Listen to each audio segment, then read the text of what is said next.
Momentos con Dios.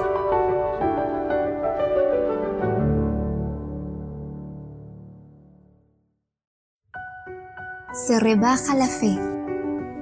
No os unáis en yugo desigual con los incrédulos, porque ¿qué compañerismo tiene la justicia con la injusticia? ¿Y qué comunión la luz con las tinieblas?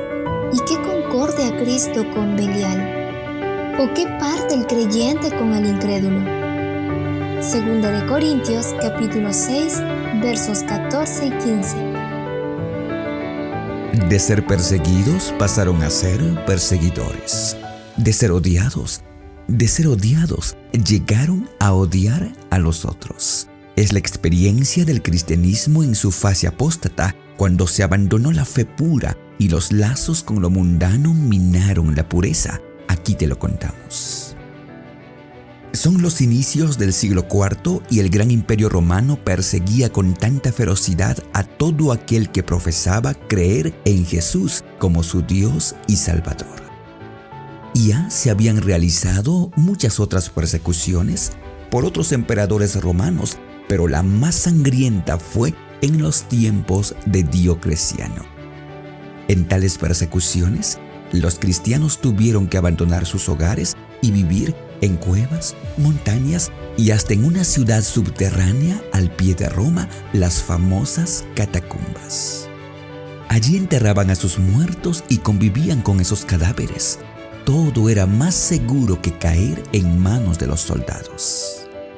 Con hambre, errantes por el mundo, pero con la fe segura que el Señor les daría el galardón en el día de su venida.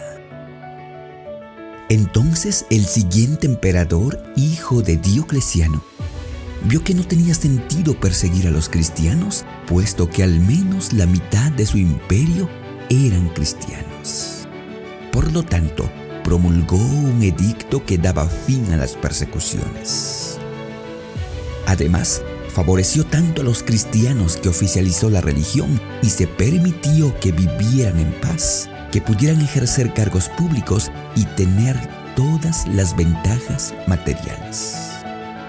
El emperador se hizo amigo de los cristianos con tal de tenerlos en su imperio y fortalecer la economía del reino. Pero estas ventajas para los cristianos fueron una trampa vil. Lo que no se logró a través de las persecuciones se hizo en los tiempos de paz. La fe de los cristianos se enfrió. El amor por las riquezas y las comodidades debilitaron tanto al cristianismo, y los pocos fieles que quedaban vieron cómo se pisoteaban los principios de la fe, y los mandamientos de Dios que tanto habían respetado se empezaron a violar. Los que eran fieles de verdad preferían los tiempos de persecución donde al menos la fe de los cristianos era más pura. Los tiempos de paz hacen que la fe se entibie y el amor por lo mundano prevalezca. Satanás teje tan bien sus redes que los cristianos son atrapados en la búsqueda de ganancias y acumulación de riquezas. Las iglesias tienen cada vez menos asistentes a sus cultos.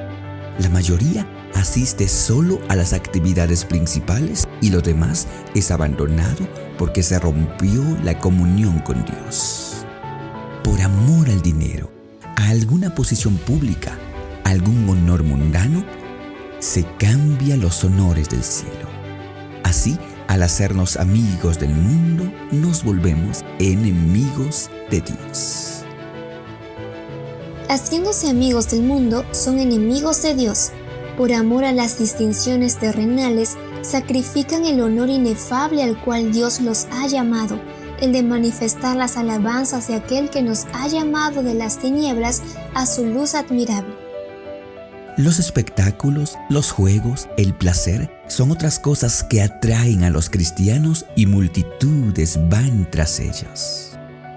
Así se rebaja la fe. Se pierde las ganas de leer la Biblia, se acaba el ánimo y hasta se prefiere no haber conocido el Evangelio. De estas cosas son de las que hay que despertar para levantarnos a una fe más pura. Aceptando lo que el Señor tiene para nosotros, amando la fe y sobre todo la venida del Señor. Si amamos las herencias, que sean las del cielo y donde hay vida por la eternidad. Amén.